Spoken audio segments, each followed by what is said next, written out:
खुलुमबाय बेयो बड'लेण्ड इंखं टेलिभिजन दिनै 27 जुन 2021 रबिबार खालि सानसेनि बुरादखौ नोंथांमोननि खाथियाव लाबोदों आं सदानन्द दैमारिया।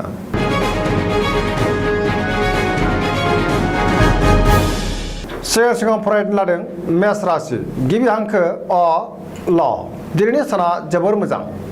समाजाव लोगो लेवा बांगोन सोरबा लोगोनिफ्राय मोजां खौरां मोनगोन आरो हेफाजाबबो मोनगोन गोसोखौ गोबां गोजोननाय मोनगोन गोबां मोजां खाबु फैगोन देहाया दिनै मोजाङै थागोन गुबुननि हेफाजाब मोनगोन रांखावरियाव जोबोर मोजां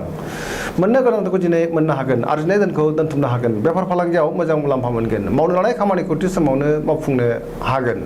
न'खराव अनलायनाय फैगोन गुबुननि गोसोखौ बोनो हागोन गोसोनि बोलोआ बांगोन बहानिफ्रायबा मोजां खौरां फैगोन समाजाव दिनै गोबां मान मोनगोन गोसोनि साननायफोरा जाफुंगोन लाइमोनफोरा जोबोर रमान्टिक जागोन फरायसाफोरा फरायनायाव गोसो दुंखांगोन आरो मोजां फिथाइ मोननोबो हागोन सरासनस्रायै दिनै साना जोबोर मोजां आरो मोजाङैनो बारग'लांगोन।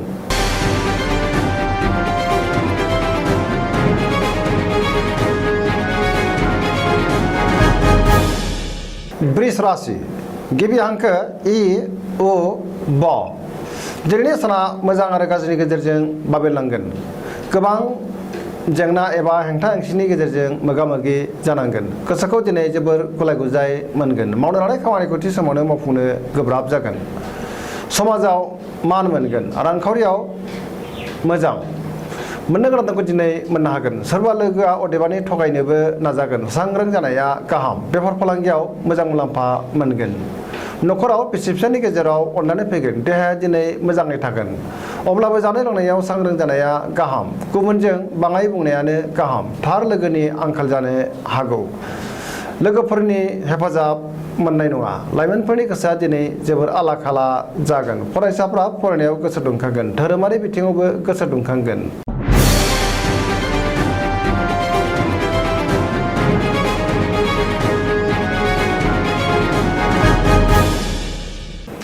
मिथुन राशि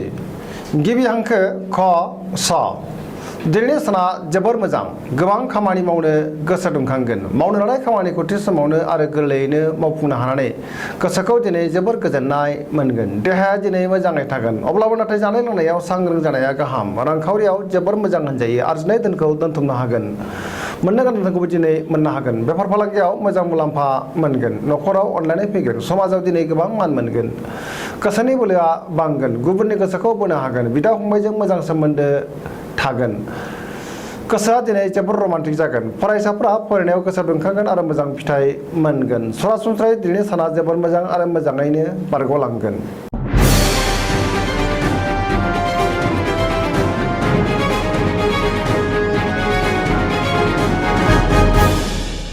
कर्कट राशि गिबि हांखो द ड ह दिनैनि साना जोबोर मोजां गोसोआव गोग्गो साननाय फैगोन गोसोखौ दिनै जोबोर गोजोननाय मोनगोन मावनो लानाय खामानिखौ थि समावनो मावफुंनो हागोन रांखावरियाव जोबोर मोजां अदेबानि खरसायाबो बांगोन बेफार फालांगियाव जोबोर मोजां मुलाम्फा मोनगोन देहाया दिनै मोजाङै थागोन अब्लाबो जानाय लोंनायाव सांग्रां जानाया गाहाम गुबुननि हेफाजाब मोनगोन न'खराव बिसि फिसायनि गेजेराव अननानै फैगोन बिदा फंबायनि हेफाजाब मोनगोन सोरबा लोगोनिफ्राय मोजां खौरां मोनगोन गोसोनि साननायफोरा जाफुंगोन गुबुननि अनसायनाय मोनगोन बयनिबो गोसोखौ दिनै गोरलैयैनो बोनो हागोन फरायसाफ्रा फरायनायाव गोसो दुंखांगोन आरो मोजां फिथाइ मोननोबो हागोन सरासनस्रायै दिनैनि साना जोबोर मोजां आरो मोजाङैनो बारग'लांगोन।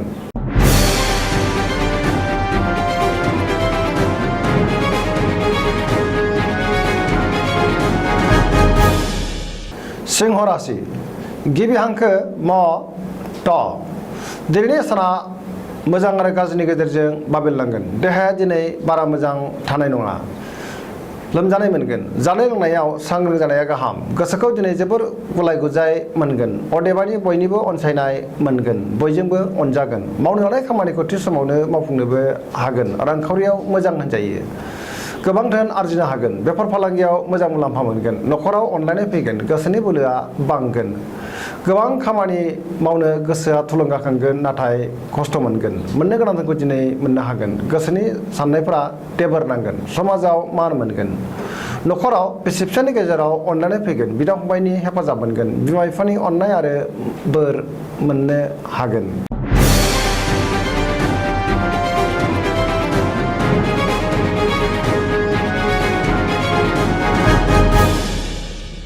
कन्या राशि गिबि हांखो प ट दिनैनि साना जोबोर मोजां गोसोखौ जोबोर गोजोननाय मोनगोन सुथुरखौ फेजेननो हागोन पजिटिभ एनार्जिनि गोहोम गोग्लैगोन जायखि खामानि मावामानो मोनफ्रोमबो खामानिखौनो मोजाङै मावफुंनो हागोन गुबुननि गोसोखौ बोनो हागोन सोरबा गोजाम लोगोखौ हरखाबै बहाबा लोगो मोननानै गोसोआ दिनै जोबोर गोजोननाय फैगोन रांखावरियाव जोबोर मोजां होनजायो बेफार फालांगियावबो जोबोर मोजां मुलाम्फा मोनगोन देहाया दिनै मोजाङै थागोन नखराव बिसि फिसायनि गेजेराव अनलायनाय फैगोन मावनो लानाय खामानिखौ थि समावनो मावफुंनो हागोन समाजाव मान मोनगोन गुबुननि हेफाजाब मोनगोन गोसोआ दिनै जोबोर रमान्टिक जागोन फरायसाफ्रा फरायनायाव गोसो दुंखांगोन सरासनस्रायै दिनै साना जोबोर मोजां आरो मोजाङैनो बारग'लांगोन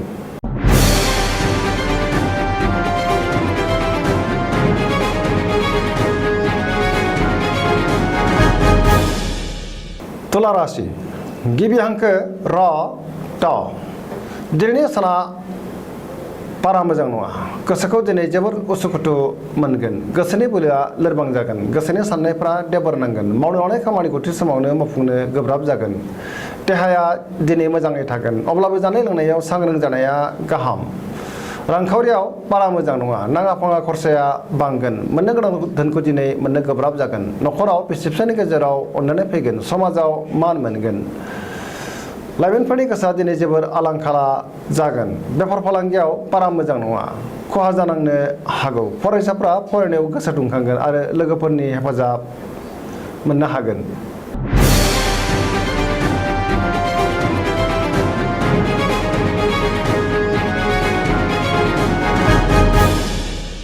वृश्चिक राशि गिबि हांखो न स दिनैनि साना मोजां आरो गाज्रिनि गेजेरजों बाबेनलांगोन सोरनिबा सायाव गोबां रागा जोंफ्रांगोन गोसोखौ दिनै मेंनाय मोनगोन मावनो लानाय खामानिखौ मावफुंनो गोब्राब जागोन गोबां हेंथा फैगोन गोसोनि साननायफोरा देबर नांगोन समाजाव दिनै अदेबानि मान मोननो हागोन नखराव अनलायनाय फैगोन रांखावरियाव मोजां होनजायो बेफार फालांगियावबो जोबोर मोजां मुलाम्फा मोनगोन मोननो गोनांखौ दिनै मोननो हागोन गुबुननि गोसोखौ बोनो हागोन गोबां खामानियाव मुखुब थानांगोन लाइमोनफोरा दिनै मोजां खौरां मोनगोन सोरबा लोगोआ गाज्रि नोजोर होखोमागोन सांग्रां जानाया गाहाम बहाबा थांनांगौ दंब्ला दिनै दोनथ'नायानो गाहाम जाब्रबथायनि आसा दङ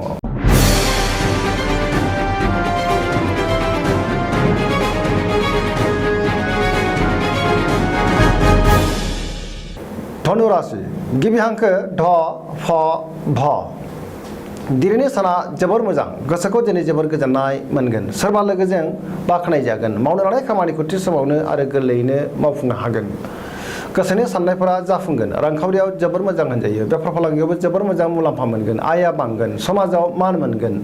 देहाया दिनै मोजाङै थागोन अब्लाबो जानाय लोंनायाव सांग्रां जानाया गाहाम नखराव बिसि फिसायनि गेजेराव अनलायनाय फैगोन गोसोनि साननायफोरा जाफुंसारगोन लाइमोनफोरनि गोसोआ दिनै जोबोर रमान्टिक जागोन आरो गोसोनि साननायखौ फोरमायलायनोबो हागोन फरायसाफ्रा फरायनायाव गोसो दुंखांगोन धोरोमारि बिथिङाव गोसो दुंखांगोन सरासनस्रायै दिनै साना जोबोर मोजां आरो मोजाङैनो बारग'लांगोन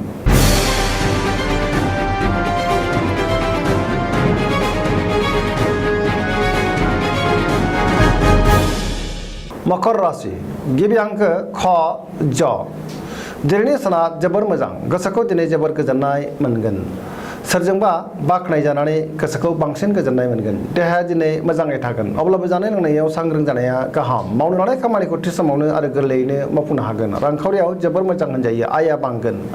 बेफार फालांगियाव जोबोर मोजां मुलाम्फा मोनगोन नखराव अनलायनाय फैगोन गोसोनि बोलोआ बांगोन बिमा बिफानि अननाय आरो बोरखौ दिनै मोननो हागोन समाजाव गोबां मान मोनगोन गोसोखौ दिनै जोबोर रंजाखांनाय मोनगोन लाइमोनफोरनि गोसोआ जोबोर रमान्टिक जागोन आरो फरायसाफ्रा फरायनायाव गोसो दुंखांगोन सरासनस्रायै दिनै साना जोबोर मोजां आरो मोजाङैनो बारग'लांगोन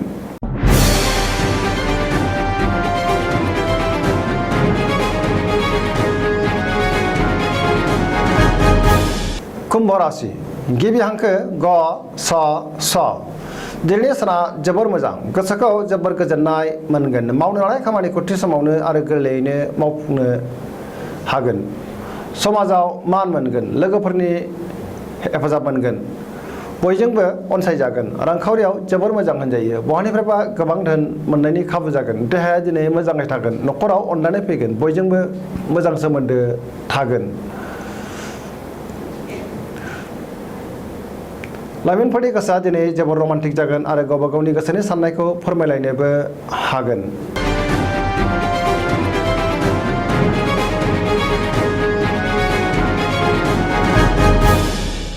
मीन राशि